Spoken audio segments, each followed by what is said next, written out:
आज हम क्या करेंगे, कुछ क्वेश्चंस डिस्कस करेंगे, ठीक है, इतनी बात, जिसमें मोशन ऑफ चार्ज पार्टिकल्स की बात करेंगे इन इलेक्ट्रिक फील्ड, ठीक है। चलो, अब जैसे सबसे पहले आज का टॉपिक रहेगा motion of charge particle in electric field, ठीक है। अब इलेक्ट्रिक फील्ड दो टाइप की होती है, यूनिफॉर्म और नॉन यूनिफॉर्म, ठीक है। तो मैं एक क्वेश्चन लेता हूं, uniform electric field E in vertically downward direction,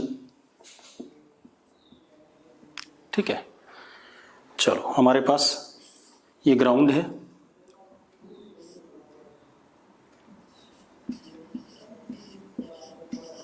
ground, ठीक है।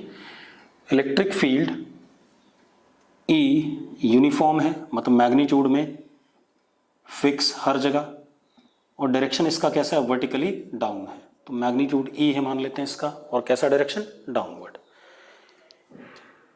यहां पर एक चार्ज पार्टिकल है प्लस Q मास M, ये एक चार्ज पार्टिकल है हमारे पास, ठीक है, प्लस Q मास M ग्राउंड के ऊपर। इस चार्ज पार्टिकल को हमने U वेलोसिटी से प्रोजेक्ट कर दिया at an angle what, theta with the ground, ठीक है, इतनी बात। तो मुझे इसके मोशन को एनालाइज करना है, ठीक है, क्या होगा, प्रोजेक्टाइल बनेगा, कैसा मोशन होगा, सारी बातें करनी है, ठीक, कोई दिक्कत नहीं, बिल्कुल कर लेते हैं। हमने क्या करा, ग्राउंड को हॉरिजॉन्टल मान लिया और एक्स एक्सिस कह दिया, और ये हमारा क्या हो गया, वाई एक्सिस,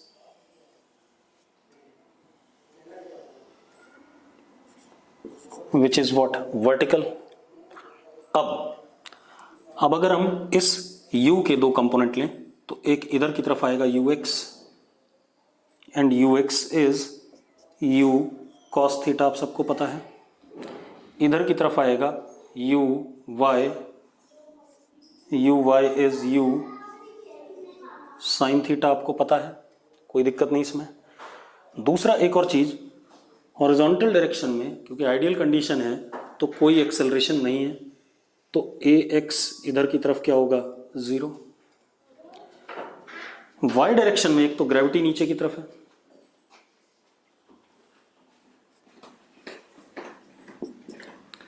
और एक पॉजिटिव चार्ज है, इलेक्ट्रिक फील्ड नीचे है, तो फोर्स, इलेक्ट्रिक फोर्स किधर लगेगा, नीचे की तरफ, QE, और एक्सेलरेशन क्या हो जाएगा, QE/m। तो y डायरेक्शन में, नेगेटिव डायरेक्शन में g प्लस QE/m, ये हमारे पास आ गया, ठीक है। अब अगर हम ध्यान से देखें तो ax is what, 0, ay is in negative direction g plus negative y direction g plus QE/m, ये आ गया। अगर हम ध्यान से देखें तो एक्सेलरेशन कैसा है, कांस्टेंट है, तो मोशन कैसा हो गया, एक्सेलरेशन हमेशा क्या है, y डायरेक्शन में नीचे की तरफ, तो एक्सेलरेशन कांस्टेंट है, तो motion is uniformly accelerated motion. और वेलोसिटी का डायरेक्शन एक्सेलरेशन के साथ कुछ एंगल बना रहा है, ठीक है, इतनी बात। तो यूनिफॉर्मली एक्सेलरेटेड मोशन और कुछ एंगल बना रहा है, तो कर्विलीनियर मोशन है, कैसा है, यूनिफॉर्मली एक्सेलरेटेड कर्विलीनियर मोशन। और ये कर्विलीनियर मोशन हमें पता है कैसा होता है, प्रोजेक्टाइल मोशन, कैसा होता है, प्रोजेक्टाइल मोशन, कैसा होता है, प्रोजेक्टाइल मोशन। क्लियर है? चलो अब करके देखते हैं बेटा इसे, ठीक है। अब सिंपल, हमें प्रोजेक्टाइल मोशन सब कुछ पता है। प्रोजेक्टाइल मोशन में हमें पता है कि किसी भी समय पे अगर हम x मतलब वेलोसिटी देखें तो ये v वेक्टर होगा ऐसे, इसके दो कंपोनेंट, एक vx। अब मैं प्रोजेक्टाइल नहीं पढ़ाऊंगा, ध्यान रखना, क्योंकि प्रोजेक्टाइल हमने 11th क्लास में पढ़ा है, तो मैं सीधे सीधे रिजल्ट्स लिखूंगा, ये ध्यान रखिएगा। ये vy और ये एंगल कितना, अल्फा। तो हमें पता है क्योंकि x डायरेक्शन में कोई एक्सेलरेशन नहीं है, तो V X is equal to U X और कितना u cos थीटा, इसमें कोई चेंज नहीं आएगा। V Y is U Y plus A Y into T, क्योंकि वाई डायरेक्शन में यूनिफॉर्मली एक्सेलरेटेड मोशन है, तो V Y is equal to U sine theta minus G plus Q E upon M into what T, ये Y direction में आ गया।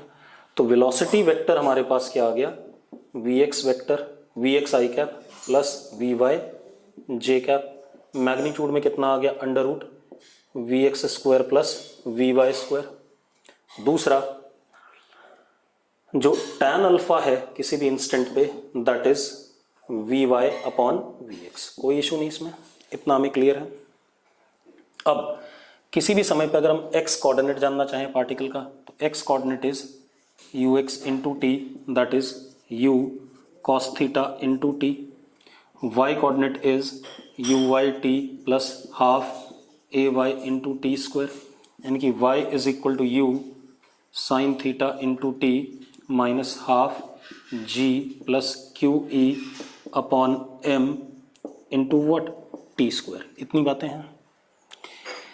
अब बाकी चीजें, टाइम ऑफ फ्लाइट हमने पढ़ा हुआ 11th क्लास में, टाइम ऑफ फ्लाइट में लिख देता हूं, जरा देखो। Time of flight t is equal to 2 U Y upon A Y, याद है? ठीक है, तो टाइम ऑफ फ्लाइट कितना हो गया, 2 U sine theta upon G plus Q E by M, हाँ या ना?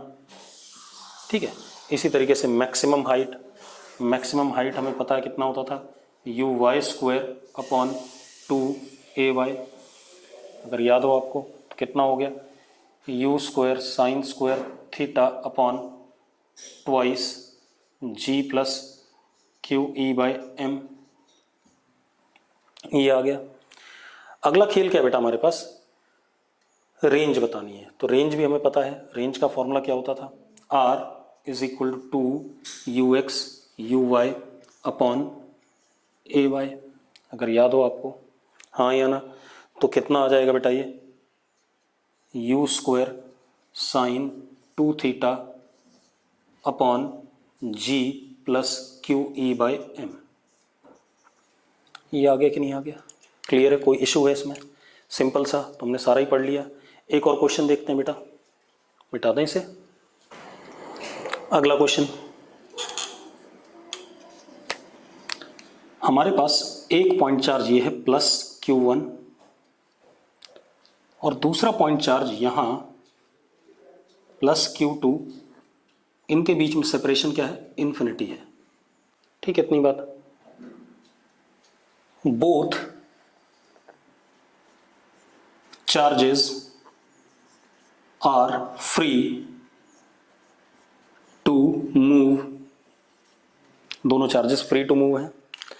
हमने क्या करा, इसको वेलोसिटी दे दी u, ठीक है, एट टाइम 0 अलोंग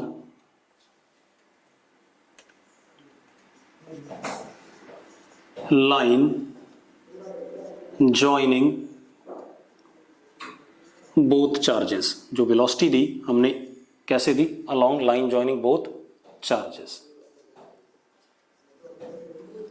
सवाल क्या है, find minimum separation between charges. आप एक चीज देखो, किसी भी समय पे जब ये प्लस Q1 होगा और ये प्लस Q2 होगा, इनके बीच में मान लो दूरी उस मोमेंट पे कितनी है, r है, किसी मोमेंट पे, तो इस पे फोर्स पीछे लग रहा होगा, कूलम्स फोर्स रिपल्सिव, उसकी वजह से F1, उतने ही मैग्नीट्यूड का इधर लग रहा होगा F2। तो एक मजेदार बात ये आ रही है, इसकी वेलोसिटी v1 होगी इस मोमेंट पे, और v1 क्या कर रहा होगा, डिक्रीज कर रहा होगा, इसकी वेलोसिटी क्या कर रही होगी, घट रही होगी। मतलब जब हमने u दिया तो इसकी वेलोसिटी ग्रेजुअली क्या करेगी, घटेगी। और उस पर क्योंकि फोर्स आगे की तरफ लगना शुरू हुआ तो उसकी वेलोसिटी आगे की तरफ क्या करेगी, बढ़ेगी, v2 क्या करेगा, बढ़ेगा। बिल्कुल सही बात है। तो इसकी वेलोसिटी u से घटते घटते क्या हुई, v1, और इसकी बढ़ते बढ़ते क्या हुई, v2। ठीक है, if v1 is greater than v2, अगर v1 बड़ा है v2 से तो अभी भी इनके बीच में सेपरेशन क्या होगा, क्योंकि पीछे वाला तेज चल रहा है आगे वाला धीरे चल रहा है, तो इनके बीच में सेपरेशन क्या करेगा, घटेगा। ठीक है, तो r डिक्रीजेस। ठीक है, किसी मोमेंट पे जरा ध्यान से देखो,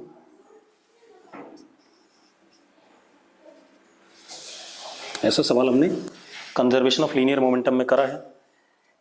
किसी मोमेंट पे इसकी वेलोसिटी v और इसकी वेलोसिटी भी क्या, v, दोनों की वेलोसिटी सेम हो गई। अब मजेदार बात देखो, इस पे फोर्स अभी भी किधर लग रहा होगा, पीछे ही लग रहा होगा, और इस पे किधर लग रहा होगा, आगे लग रहा होगा।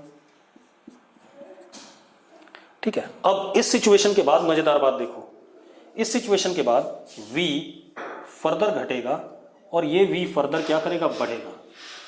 तो अब यहां से क्या क्लियर हो रहा है कि नाउ, क्योंकि आगे वाला तेज चल रहा है, अब आगे वाला तेज चलेगा तो इसके बाद ये जो r होगा ये क्या करेगा, आगे वाला तेज चलेगा तो इनके बीच का सेपरेशन क्या करेगा, बढ़ने लगेगा।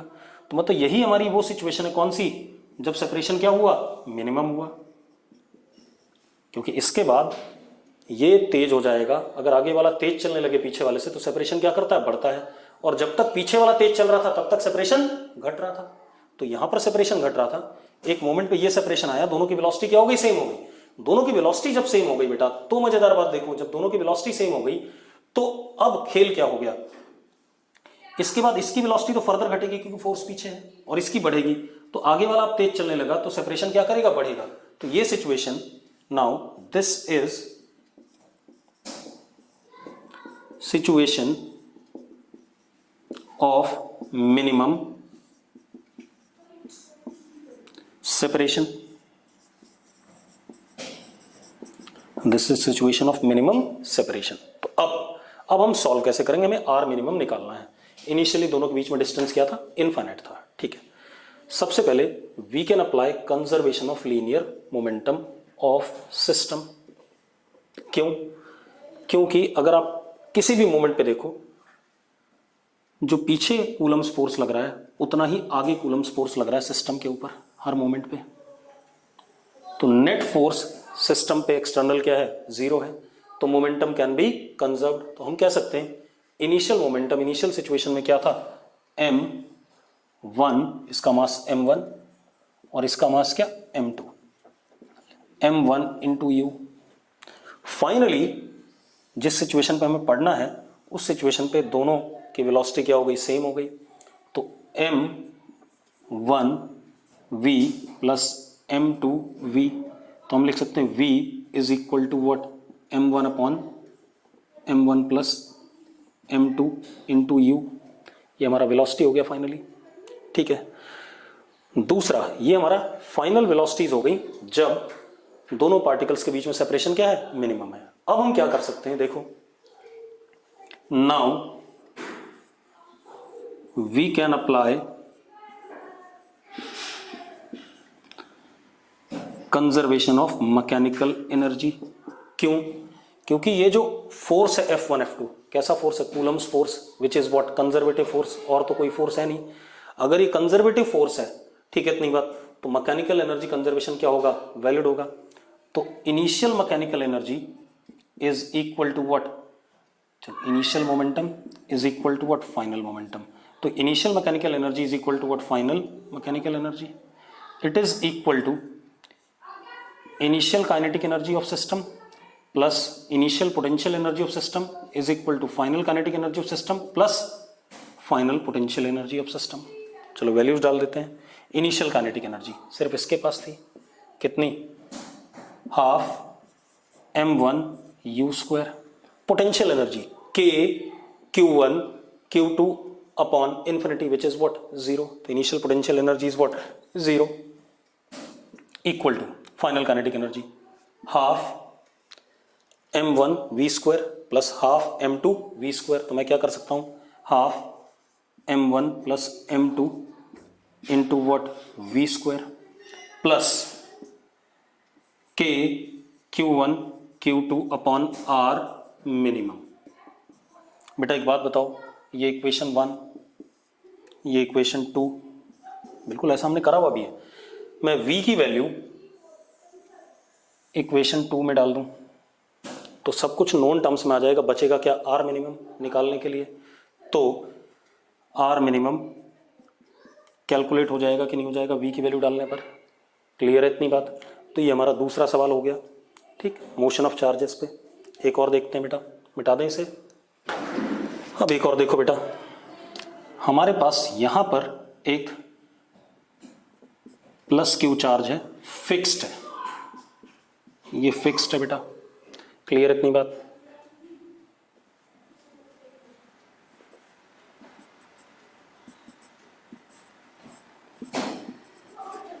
ये मूव नहीं कर सकता है।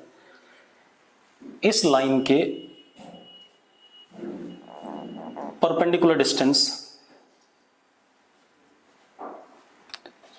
d पर एक मास m का चार्ज है -q और उसकी वेलोसिटी इस लाइन के पैरेलल कितनी, u,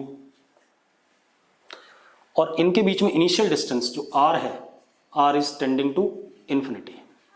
क्लियर है? ठीक है। अब मुझे क्या बताना है, जब ये u से चलेगा तो मुझे बताना है find minimum distance between plus Q and minus Q. ठीक है। अब ये हो सकता है कि माइनस क्यू वाला प्लस क्यू के ऊपर गिर जाए तो मिनिमम डिस्टेंस क्या आ जाएगा, 0।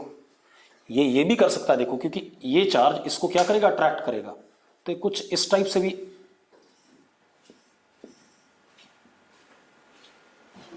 मोशन कर सकता है। ठीक है। अब एक बात बताओ,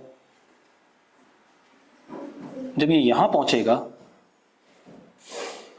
ये आ गया v मैक्स और ये r मिनिमम। अभी एक्सप्लेन कर रहा हूं क्यों। देखो एक मिनट, किसी भी मोमेंट पे जब ये चार्ज पार्टिकल होगा बेटा इससे, सपोज r दूरी पे, तो इसकी velocity tangent to the path v, और इस पे फोर्स ऐसे लग रहा होगा कि नहीं लग रहा होगा। एक बात बताओ, हर मोमेंट पे जो फोर्स है इस चार्ज पार्टिकल पे वो टुवर्ड्स प्लस क्यू है या नहीं है? तो force on minus Q charge is always towards plus Q, therefore torque about plus q point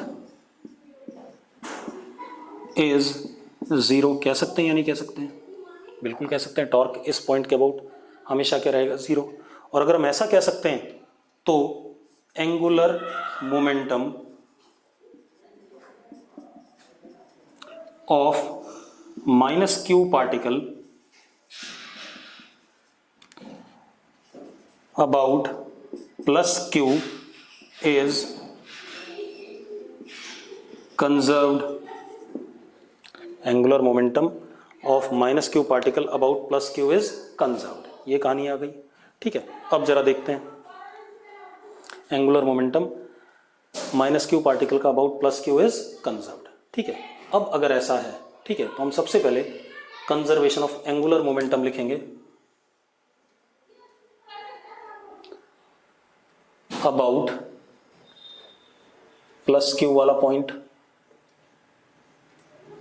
तो L initial is equal to L final. अब जरा देखो, L initial linear momentum m into U और परपेंडिकुलर डिस्टेंस कितना बेटा, ये d। Perpendicular distance क्या हो गया, d। इसी को आप केमिस्ट्री में कई बार इम्पैक्ट पैरामीटर भी लेते हो। केमिस्ट्री में आपका इम्पैक्ट पैरामीटर ऐसे था कि बिल्कुल सीधे जाता था इसी लाइन पे, तो जहाँ से अगर ये पॉजिटिव चार्ज होता जाता सीधे और वापस पलटी मार जाता, लेकिन यहाँ पर ये जो लाइन है इसके परपेंडिकुलर जो डिस्टेंस, इसको क्या कह रहा हूँ मैं, इम्पैक्ट पैरामीटर। तो डी परपेंडिकुलर डिस्टेंस और लीनियर मोमेंटम क्या है, एम यू है। तो कितना हो गया, एम यू इंटू डी, और यहाँ देखो लीनियर मोमेंटम इधर हो गया और ये क्या हो गया, आर मिनिमम। ठीक है, इतनी बात। तो कितना हो गया, क्योंकि जब मिनिमम डिस्टेंस होगा तो मोमेंटम लीनियर वाला क्या हो जाएगा, मैक्सिमम, क्योंकि एंगुलर मोमेंटम क्या होना है, कंजर्व। तो परपेंडिकुलर डिस्टेंस जब मिनिमम होगा तो मोमेंटम क्या होगा, मैक्सिमम लीनियर मोमेंटम। और जब परपेंडिकुलर डिस्टेंस मैक्सिमम होगा, ठीक है इतनी बात, ये मैक्सिमम था, उस वक्त लीनियर मोमेंटम क्या होगा, मिनिमम होगा। तो M V max into what, R minimum. M से एम कट गया आपका, दिस इज इक्वेशन 1। दूसरा हम क्या लगा सकते हैं, कंजर्वेशन ऑफ मैकेनिकल एनर्जी, क्योंकि सिर्फ कौन सी फोर्स है, Coulomb's force, and Coulomb's force is what, conservative in nature. तो सबसे पहले initial mechanical energy K I plus U I is equal to K F plus U F K I, half M U square. Potential energy पहले zero, क्योंकि R क्या था, infinity था, is equal to K F half M into V max का square plus kinetic energy, sorry potential energy. Potential energy कितना, plus की जगह minus, क्योंकि एक पॉजिटिव एक नेगेटिव है, K Q Q upon what, R minimum. ये इक्वेशन 2। दो वेरिएबल हैं, एक वी मैक्स और एक क्या, आर मिनिमम। दो ही वेरिएबल हैं और दो ही इक्वेशन है। आप क्या कर सकते हो, इन दोनों को सॉल्व कर सकते हो प्रॉपरली, कोई दिक्कत नहीं इसमें। ठीक है इतनी बात। तो इस तरीके से आप ऐसे अप्रोच कर सकते हो इस क्वेश्चन को, कोई दिक्कत है इसमें। और क्वेश्चन कर लेते हैं, उसके बाद हम आगे बढ़ेंगे। हमारे पास एक रिंग है, ठीक है इतनी बात, इसका रेडियस आर और इस पे चार्ज यूनिफॉर्मली डिस्ट्रीब्यूटेड है प्लस Q1। इसी के एक्सिस पे R दूरी पे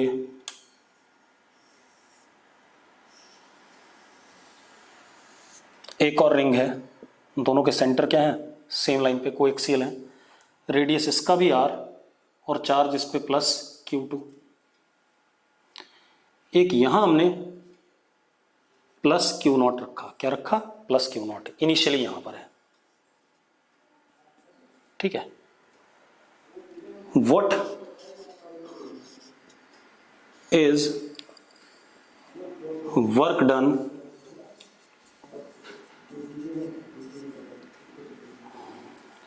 bye external agent in bringing plus Q0 from C2 to C1। ठीक है इतनी बात। प्लस Q0 को C2 से C1 भेजने में कितना वर्क करना पड़ेगा, ये बात देखनी है। चलो कर लेते हैं बेटा। अब आप एक चीज देखो, मैंने आपको पढ़ाया हुआ है, ध्यान से देखना, पहले थोड़ा सा थियरी आ रही है यहाँ पर। मैंने आपको पढ़ाया हुआ है dV is equal to minus DW conservative upon Q0, और अगर हम स्लोली लाएं तो यही किसके बराबर हो जाता है, DW एक्सटर्नल अपॉन Q0। ऐसा पढ़ा है कि नहीं पढ़ा हमने? तो हम क्या कह सकते हैं, Q0 into DV is equal to minus DWC is equal to DW external. और अच्छे से लिख देते हैं, Q0 V final minus V initial is equal to, अच्छा इसको और भी लिख सकते हैं, DU अपॉन Q0, सारे लिख देते हैं, is minus WC is equal to W external is equal to U final minus U initial. किसी भी तरीके से कर लो। तो मुझे क्या करना है, W एक्सटर्नल बताना है, ठीक है इतनी बात। तो W एक्सटर्नल किसके बराबर हो गया बेटा, Q0। ये ध्यान रखना है, रिजल्ट इंपॉर्टेंट है आपके लिए, ठीक है इतनी बात। क्या आ गया, यहां से आया, ये अपने आप ही आ गया, ठीक है इतनी बात। Q0 V final minus V initial. ठीक है, अब चलो ये इनिशियल है और ये क्या है, फाइनल है। चलो सबसे पहले हम V इनिशियल देखते हैं बेटा। ये एक रिंग है, रिंग के सेंटर का पोटेंशियल कितना होता था, K Q2 upon what, R। और ये भी एक रिंग है और उसका ये एक्सिस है, तो इस रिंग की वजह से इसके एक्सिस पे पोटेंशियल क्या फॉर्मूला होता था, याद है, K Q upon under root X square plus R square, where X is distance on the axis. तो यहां पर क्या हो जाएगा, K Q one upon under root X square की एक्स की जगह क्या हो गया, आर हो गया, तो under root R square plus R square कितना, 2r स्क्वायर, तो आर रूट 2, ये आ गया हमारे पास वी आई। अब हम आ जाए वी एफ, के क्यू वन अपॉन आर, इस रिंग की वजह से एट द सेंटर। भाई पोटेंशियल स्केलर क्वांटिटी है तो एज इट इज क्या होती है, ऐड होती है। वेक्टर इलेक्ट्रिक फील्ड की तरह नहीं है कि वेक्टोरियली ऐड करना है, पोटेंशियल स्केलर क्वांटिटी है, डायरेक्टली ऐड हो जाएगी। तो इस रिंग की वजह से सेंटर पे K Q one upon R plus, अब इस रिंग के एक्सिस पे एक्स दूरी पे कितना, K Q two upon R root 2। ठीक है, अब वर्क एक्सटर्नल सिंपली क्या आ गया, Q not this minus this. अगर आप दिस माइनस दिस करते हो बेटा तो जरा देखो के अपॉन आर क्या आ जाएगा, कॉमन आ जाएगा, के अपॉन आर कॉमन। ठीक है, इतनी बात। अंदर क्या बचता है, Q1 माइनस Q2, और यहां क्या बचता है, plus Q2 minus Q1 upon root 2। और सिंप्लीफाई करते हैं और अच्छे से, तो W external is equal to K Q naught upon R, Q1 minus Q2 हमने कॉमन ले लिया, अंदर बचता है 1 minus 1 by root 2। This is what, work done by external agent. अगर मैं कंजर्वेटिव फोर्स का वर्क बोलता तो इसी के सामने क्या लग जाता, negative sign. Change in potential energy भी इतना ही है, कोई दिक्कत नहीं इसमें। ठीक है, इतनी बात। और देख लेते हैं बेटा, हमारे पास दो, चलो मैंने आपको एक चीज बताई थी, मैंने बताया था अगर हमारे पास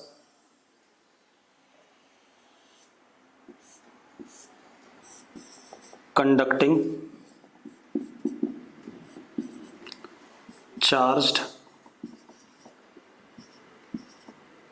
स्फीयर है और uniformly charged conducting spherical shell है, तो मान लो सारा चार्ज कहां पर होता है, सरफेस पे होता है। इस पे दोनों केसेस में सेम टाइप से, रेडियस r है मान लो इसका, तो अंदर r दूरी पे इलेक्ट्रिक फील्ड तो क्या होती थी, कंडक्टर के अंदर 0, या स्फेरिकल शेल यूनिफॉर्मली चार्ज के लिए 0, लेकिन अंदर r दूरी पे पोटेंशियल क्या होता था, k q upon capital R, पूरा कांस्टेंट होता था थ्रू आउट। सरफेस पे भी यही होता था पोटेंशियल।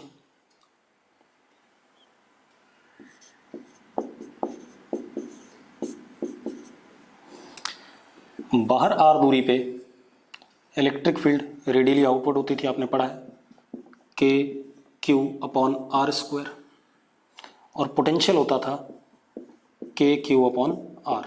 ये पढ़ा हुआ है आपने, मैंने पढ़ाया था पिछली क्लास में, डिराइव भी कराया था। ठीक है, मतलब अगर कोई uniformly charge non conducting shell है, नॉन कंडक्टिंग बेटा, यूनिफॉर्मली चार्ज नॉन कंडक्टिंग, या कोई कंडक्टिंग चार्ज्ड स्फीयर है, तो उसके लिए रिजल्ट ये आता है। इसी तरीके से हमने एक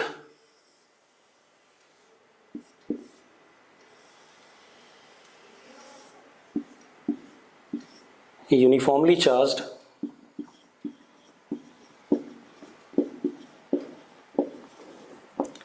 नॉन कंडक्टिंग सॉलिड स्फीयर की बात भी की थी, ठीक है। चार्ज टोटल क्यू है, रेडियस आर है, तो इसका इलेक्ट्रिक फील्ड आर दूरी पे अंदर, अगर पॉजिटिव चार्ज है radially outward, E is equal to K Q small R upon R cube होता था, और बाहर radially outward E is K Q upon R square होता था। अंदर जो पोटेंशियल होता था वी, वो होता था K Q upon 2 R cube 3 R square minus small R square, याद है? बिल्कुल यही होता था, डिराइव किया था हमने, ठीक है। मतलब आर जीरो तो 3/2 के क्यू अपॉन आर आ जाता था, if r less than equal to capital R. Surface पे again K Q upon r हो जाता था, बाहर पोटेंशियल के क्यू अपॉन आर, ये करा था हमने। अब इन पर बेस्ड एक दो सवाल ले लें, ठीक है, इतनी बात देख लेते हैं, मिटा दूं इसे। मैंने आपको दोबारा से इसलिए बताया था कि आपको फॉर्मूले याद रहें, आपको फॉर्मूले याद रखना बहुत जरूरी है। अगर आप नहीं याद रखोगे तो सवाल नहीं कर पाओगे। इलेक्ट्रिक फील्ड के सारे फॉर्मूले, पोटेंशियल के सारे फॉर्मूले, ठीक है, कम से कम याद होने चाहिए। आप ये मत सोचना हम डिराइव कर लेंगे एग्जाम में, तो एग्जाम में डिराइव करना गॉस लॉ से तो कर लोगे, लेकिन कूलम्स लॉ से डिराइव करने में आप कर भी नहीं पाओगे। इलेक्ट्रिक फील्ड गॉस लॉ से आसानी से हो जाएगी, लेकिन पोटेंशियल तो हमें ऐसे ही डिराइव करना पड़ेगा। There is no Gauss law for derivation of potential, ठीक है, इतनी बात। चलो अब जरा देखो, हमारे पास क्या है, दो कंडक्टिंग स्फीयर है। एक स्फीयर ये है,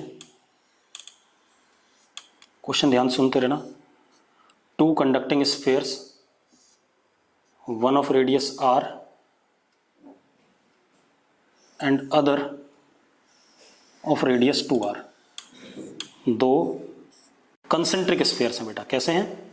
दो कंसेंट्रिक स्फीयर्स हैं, एक रेडियस r का और एक कितने का, 2r का, कंसेंट्रिक स्फीयर, और दोनों चार्ज हैं, ठीक है। अंदर वाले को चार्ज दिया हमने, इसको इनर वाले को प्लस Q1 इनर वाले स्फीयर को, और प्लस Q2 आउटर वाले को चार्ज दिया हमने, ठीक है, इतनी बात क्लियर है। अब वो क्या कह रहा है, और दोनों कैसे हैं, कंसेंट्रिक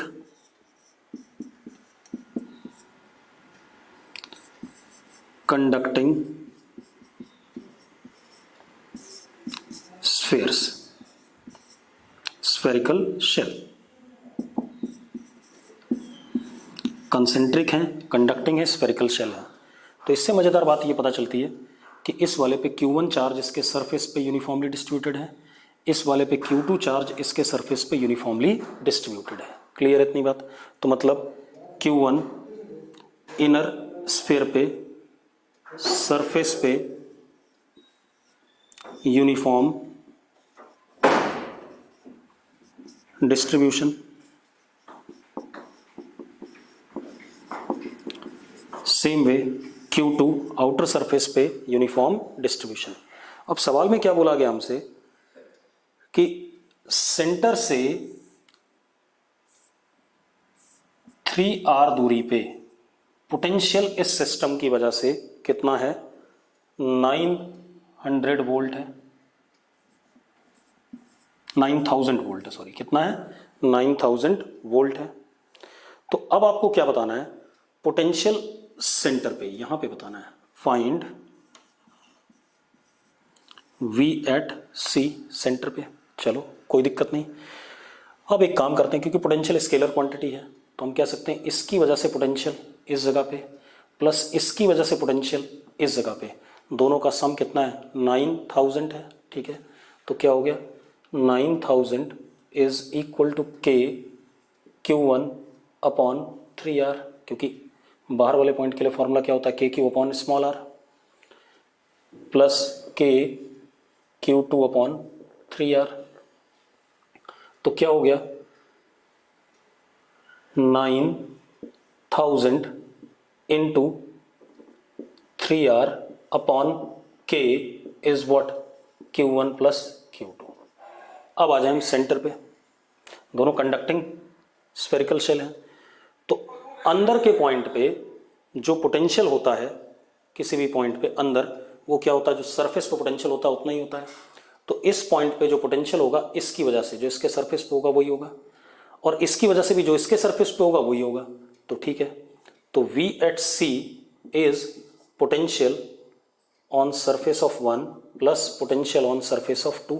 यही करेंगे हम, कर लेते हैं बेटा।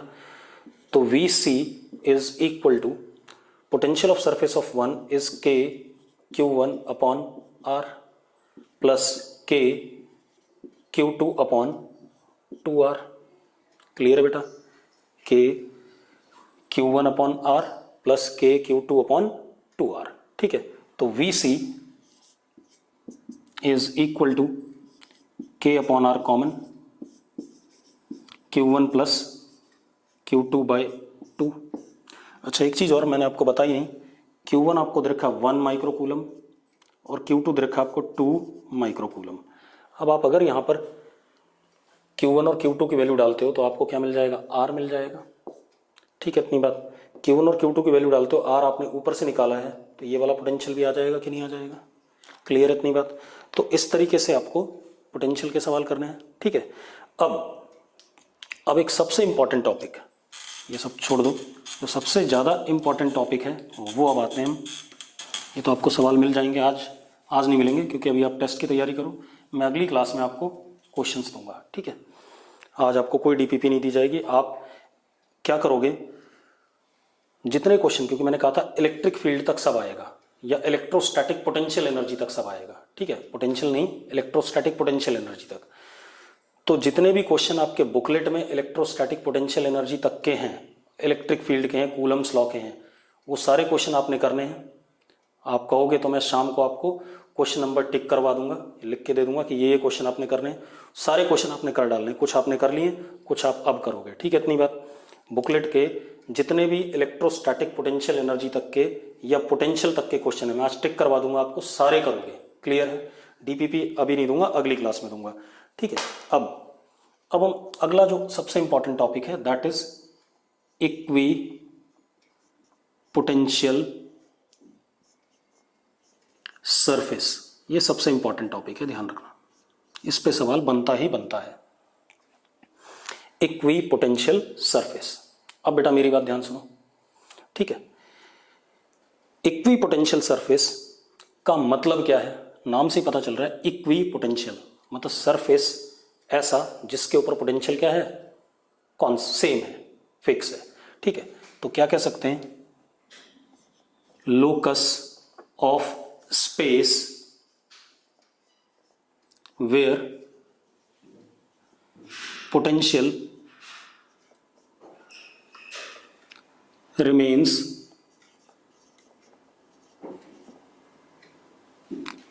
constant। लोकस ऑफ स्पेस मतलब स्पेस का वो रीजन जहां पर पोटेंशियल क्या रहता है, कांस्टेंट रहता है, उसको हम क्या कहते हैं, इक्वी पोटेंशियल सरफेस कहते हैं। चलो ठीक है, अब एक और मजेदार बात बेटा, अभी हमने पढ़ा था, हमने एक चीज और पढ़ी है, dv is equal to minus E dot d r. पढ़ा है कि नहीं पढ़ा हमने? हाँ या ना? dv is equal to minus E dot d r. एक चीज और पढ़ी हमने, dv is equal to minus d W conservative upon q naught, यानी कि कूलम्स फोर्स के against work upon q naught. ये भी पढ़ा। इक्वी पोटेंशियल सरफेस का एक और मतलब आता है कि dv is equal to zero. हाँ या ना? ये पोटेंशियल अगर इक्वल है तो चेंज इन पोटेंशियल क्या रहेगा, जीरो रहेगा। अब dv जीरो कब हो सकता है? एक यहां से जो दिख रहा है, इस वाले से क्या दिखता है, dv is equal to zero if e vector perpendicular to dr vector. एक तो ये दिख रहा है कि अगर e वेक्टर dr वेक्टर के परपेंडिकुलर है। ठीक है, इतनी बात। मतलब इफ, या हम ये कह सकते हैं स्पेस और locus normal to E vector will be equi potential.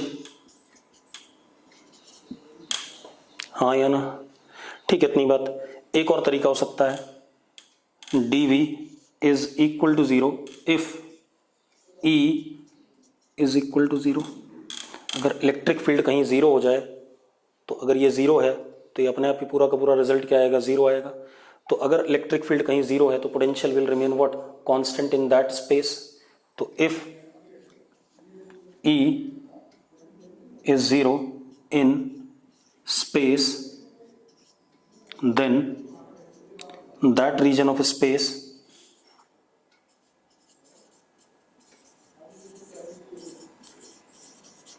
is equipotential।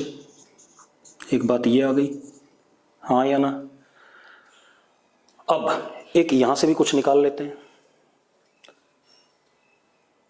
If dv is equal to 0, then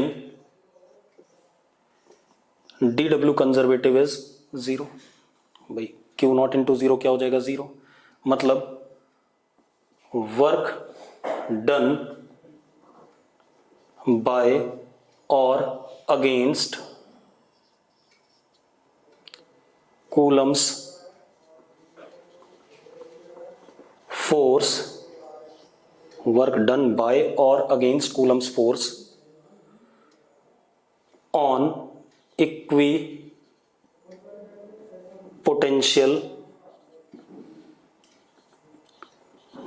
surface in moving test charge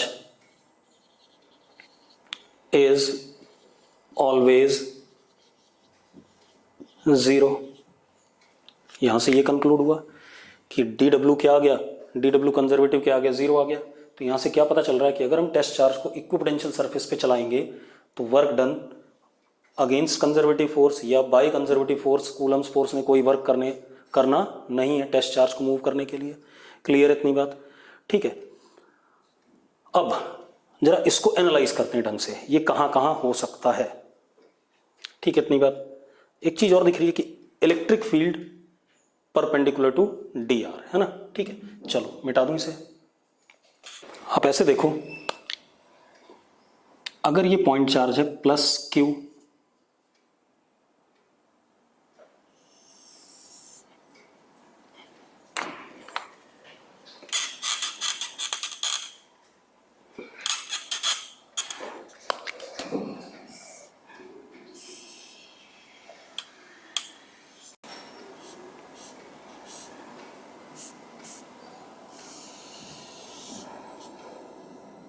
ये सपोज पॉइंट चार्ज है प्लस क्यू। ठीक है, अब मजेदार बात देखो, इलेक्ट्रिक फील्ड इस जगह पे रेडियली आउटवर्ड होगी, इस जगह पे भी ऐसे होगी, इस जगह पे भी ऐसी होगी, इस जगह पे भी ऐसी होगी, हाँ या ना? अब आप एक चीज देखो, ठीक है, ये जो एक स्फीयर बनाया मैंने, ये जो स्फीयर है, ये इक्विपोटेंशियल सरफेस को EPS लिख देता हूं, बार बार लिखने से अच्छा है। ये एक इक्विपोटेंशियल सरफेस है या नहीं है? बिल्कुल है। आप ऐसे देखो,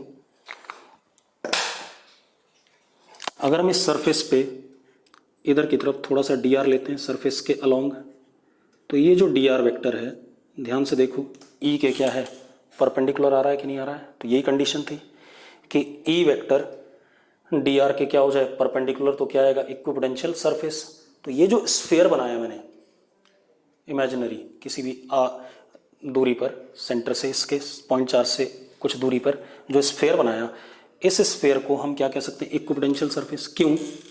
स्फीयर इज EPS। क्यों? क्योंकि जरा देखो dr E के परपेंडिकुलर है। एक और चीज बता देता हूं, अगर आपने यहां पर प्लस Q नॉट लिया, ठीक है, इतनी बात। अब जरा देखो, जो इस पे फोर्स लगेगा, Coulomb's force, Q not into E vector लगेगा ऐसे। अब अगर आप इसको इस पॉइंट से उठा करके मतलब ऐसे करके डी आर मूव कराते हैं सपोज, तो यहां पर तो मैं कहूंगा इसके लिए मैं कह रहा हूं E perpendicular to d r. सारी चीजें एक ही होती हैं, अलग अलग नहीं होती। E perpendicular to d r, यहां पर देखो d W Coulomb's force is what 0 as F C perpendicular to what d r, हाँ या ना। तो हम ये कह सकते हैं कि इक्विपोटेंशियल सरफेस पॉइंट चार्ज के लिए, पॉजिटिव पॉइंट चार्ज के लिए क्या हो गया कि स्फीयर हो गया। हाँ, ये वाला स्फीयर भी होगा।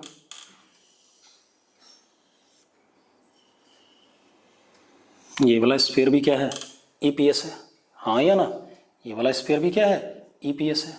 इसके बाहर भी जो स्फीयर होंगे ईपीएस होंगे। क्यों? क्योंकि electric field E vector is perpendicular to what equipotential surface. आ रहा है कि नहीं आ रहा है? और हमने पढ़ा हुआ है, अभी पढ़ा था, ई dot d are minus E dot d are zero होने के लिए एक कंडीशन क्या थी कि भाई ई वेक्टर डी आर के क्या हो जाए, परपेंडिकुलर। तो हमेशा ये ध्यान रखना कि इक्विपोटेंशियल सरफेस वो सरफेस होगा, मतलब और भी कंडीशंस हैं, बाकी भी मैंने लिखाई थी आपको। इक्विपोटेंशियल सरफेस वो सरफेस होगा जिस पे इलेक्ट्रिक फील्ड सरफेस के क्या होगा, परपेंडिकुलर होगा। और जब सरफेस के परपेंडिकुलर होगा तो मजेदार बात देखो, कूलम्स फोर्स वर्क भी नहीं करेगा, क्योंकि अगर हम यहाँ टेस्ट चार्ज रखेंगे तो टेस्ट चार्ज पे कूलम्स फोर्स कैसा लग रहा है, ऐसे, इस केस में ऐसे लग रहा है। और डी आर हम सरफेस के ऊपर मूव कराएंगे चार्ज को, तो डी आर और कूलम्स फोर्स के बीच में एंगल क्या आ गया, 90 डिग्री। तो work done bye Coulomb's force क्या हो गया, 0 हो गया। ठीक है, इतनी बात। तो work done bye Coulomb's force 0 तभी होता है जब सरफेस क्या होता है, इक्वी पोटेंशियल होता है। क्लियर इतनी बात? तो अब हम ये कह सकते हैं कि पॉइंट चार्ज के लिए इक्वी पोटेंशियल सरफेस क्या होगा, कंसेंट्रिक स्फीयर्स होगा। ठीक है, तो जरा देखो, अगर ये पॉजिटिव पॉइंट, चलो मैं पहले स्फीयर्स बना दूं क्योंकि डायग्राम बनाने में दिक्कत होती है।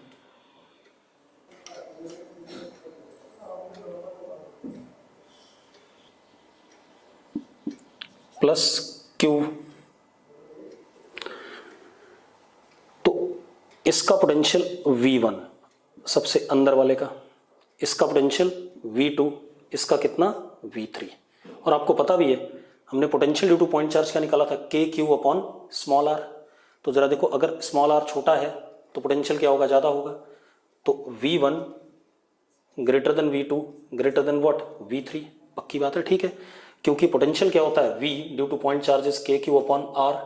जैसे जैसे आर बढ़ेगा वैसे वैसे पोटेंशियल क्या करेगा, घटेगा। और एक और मजेदार बात आप और देखो, इलेक्ट्रिक फील्ड ऐसे है, तो हमने एक और चीज पढ़ी थी पिछली क्लास में, in the direction of electric field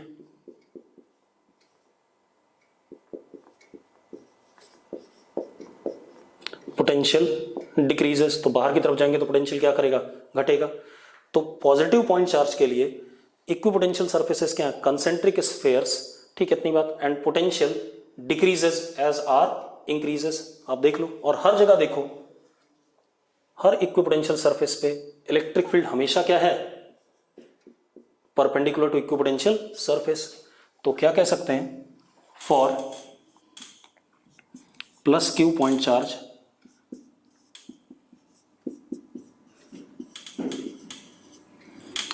EPS is concentric spheres and V decreases as R increases or in direction of E vector। दिख ही रहा है आपको, सारी बातें आ रही है कि नहीं आ रही हैं, सारी बातें आ गई। E परपेंडिकुलर है इन कंसेंट्रिक स्फीयर्स के हर जगह। और इलेक्ट्रिक फील्ड मतलब कूलम्स फोर्स का वर्क भी जरा देखो, अगर मैं टेस्ट चार्ज को एक पॉइंट से दूसरे पॉइंट पे ले जाऊंगा तो हर जगह पर इलेक्ट्रिक फोर्स क्या होगा, परपेंडिकुलर टू डी आर। तो वर्क डन भी क्या हो जाएगा, 0। सारी बातें जो मैंने बोली थी वो आ रही हैं कि नहीं आ रही हैं। इसी तरीके से अगर मैं यहां नेगेटिव पॉइंट चार्ज करता, बेटा क्या करता, नेगेटिव पॉइंट चार्ज। अब जरा देखो, अगर मैं नेगेटिव पॉइंट चार्ज करता तो अगेन देखो, negative point charge,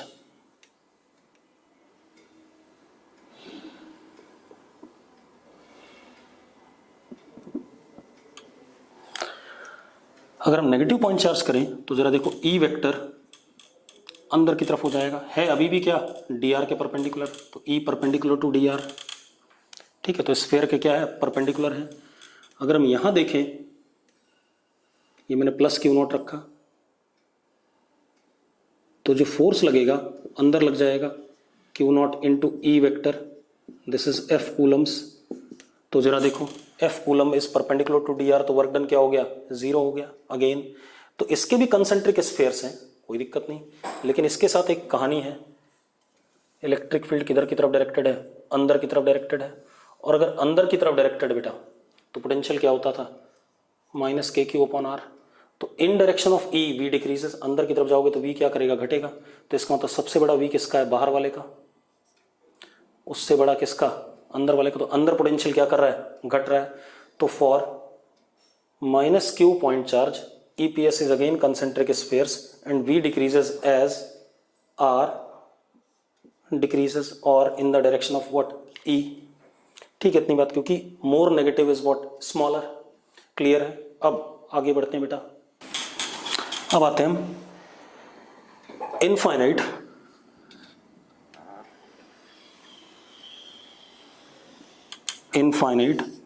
thin straight uniformly charged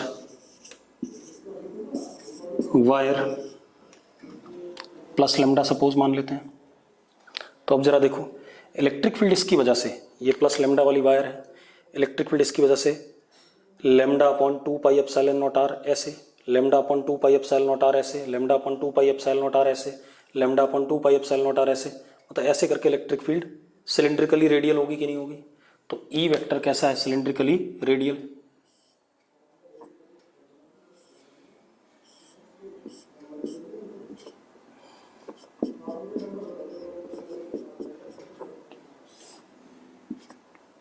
ऐसे।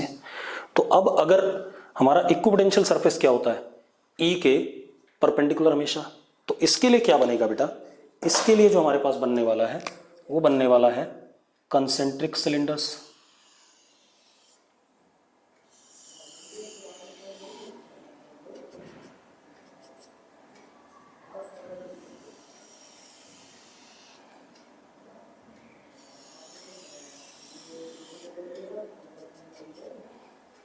क्या बनेंगे कंसेंट्रिक सिलेंडर्स।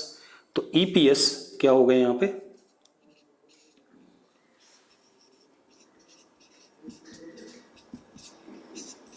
कंसेंट्रिक सिलेंडर्स हो गए।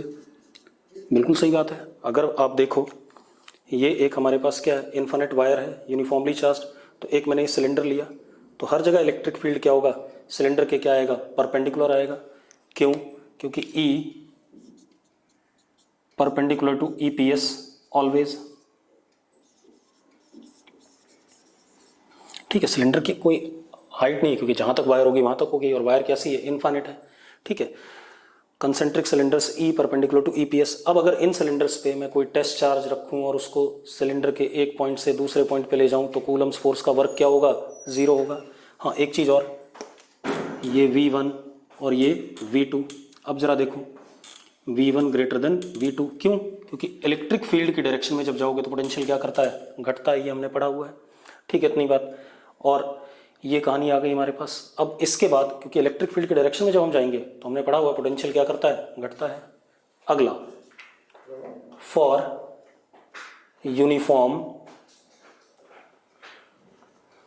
Electric field. Uniform electric field का मतलब क्या है बेटा, ना मैग्नीट्यूड चेंज करे ना डायरेक्शन। ठीक है, तो आप ऐसे देखो